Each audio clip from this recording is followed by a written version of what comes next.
All right, it's Decision 2023 studio, and here on TVC, we've been bringing you up to speed with Situation Report. Now let's cross over to Anambra State.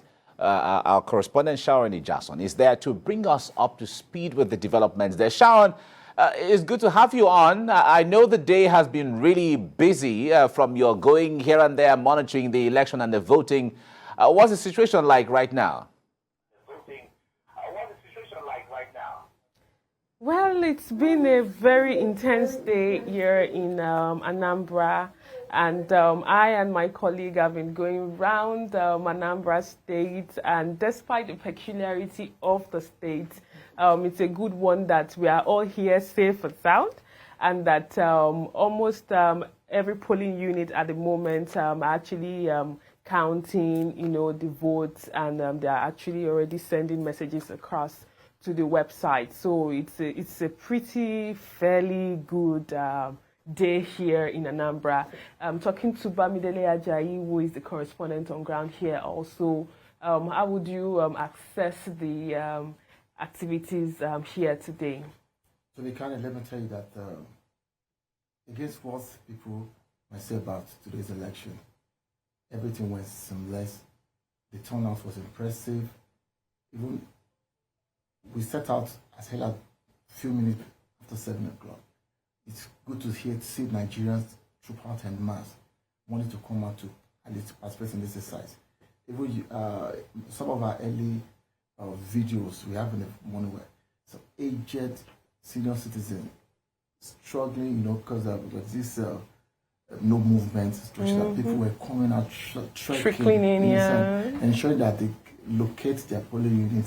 And when we had the delay, late arrival of INEC personnel, even beavers, some say that they wouldn't mind to stay here throughout the day, ensuring that they participate in this exercise that they've been longing to see because of the innovation, the invention that INEC introduced in this exercise. Just want to tell you that the exercise in Anambra State was seamless and freest that anyone would say.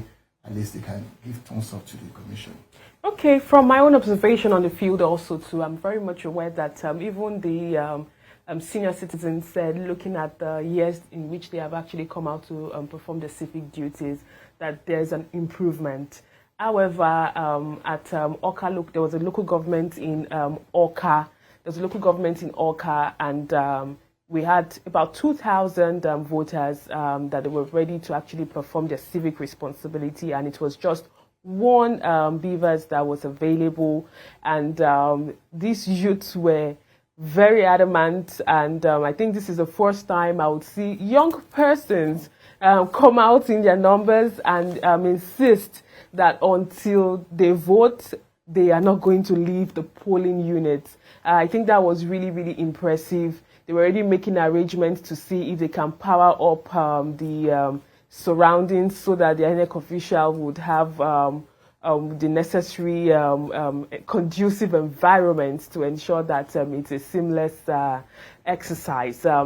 Also, there was this concern while I was trying to do my report about persons living with disabilities. Exactly. And even though they were given priority during the process, there were still some certain sensitive materials that they needed to actually perform their civic responsibility. For example, during when people that the visually impaired persons, they actually needed assistance, of which on a normal day they could perform their civic responsibility without much assistance if the braille was actually available. How would you react to this from your own experience also on the field? A similar incident happened that if it's a ward in Ifite, that an aged person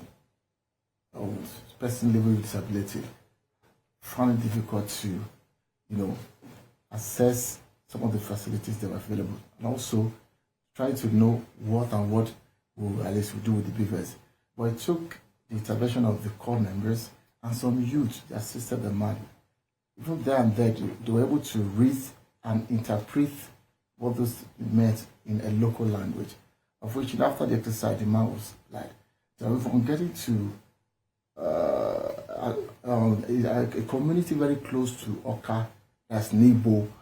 We had somebody, a cripple too, had difficulties in traveling himself, transporting himself to the place. But some of the trucks they used to bring transport to the place. So they use that same truck to bring the man to the place. I'm getting to the place too. They also assisted the man. The PO, I want to believe, took that platform to inform the that they should give preference to people of this, which everybody concur. The little challenge I will say that the election in Anambra State have with that is the delineation of polling units in some places. Unlike the UNIZIC centers, there used to be 2 polling units there, but with this new polling unit that were created, you will discover that some had less than 200, while the regional one has about 2,000 plus, and with, let's say, a little behind time arrival of beavers or so, up to the time we let a few minutes past 5. So I'm still asking that why can't INEC move some of those information to the new racks? So moving forward, INEC should consider this so that at least in the place that most Nigerians will not be self-reliant, they are ready. They are determined to participate in this at both.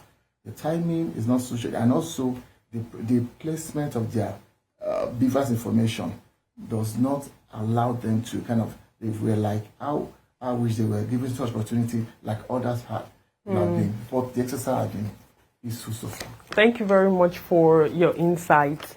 Mike, it's been a long day here in Anambra State, I must say, but looking at the peculiarity of the state, many of the citizens are excited, or residents are excited that they were able to vote in an atmosphere that was safe, and there was no major incident. It was peaceful. And that's to speak to the Deputy Inspector General of Police visit less than 24 hours ago, where he assured residents to come out and perform their civic responsibility, that if you're not a criminal, you have nothing to fear. So with this experience we had today, we can say that the security operative have performed fairly well. Of Commissioner of Police in the zones assisted the operation of the personnel.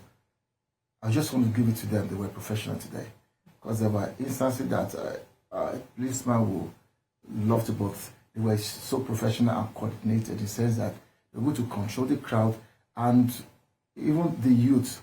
We have supervisors and also sponsors. So they were also assisting them, ensuring that. Yeah, they said it's not business as usual. It was just a coordinated operation, and everything went well. Over to you, Mike, in the studio. We have always or often heard of the sit-at-home order given by some groups and so on. And I wonder if that affected the voter turnout, if people were skeptical about going out to vote today. How did people in Anambra respond to that?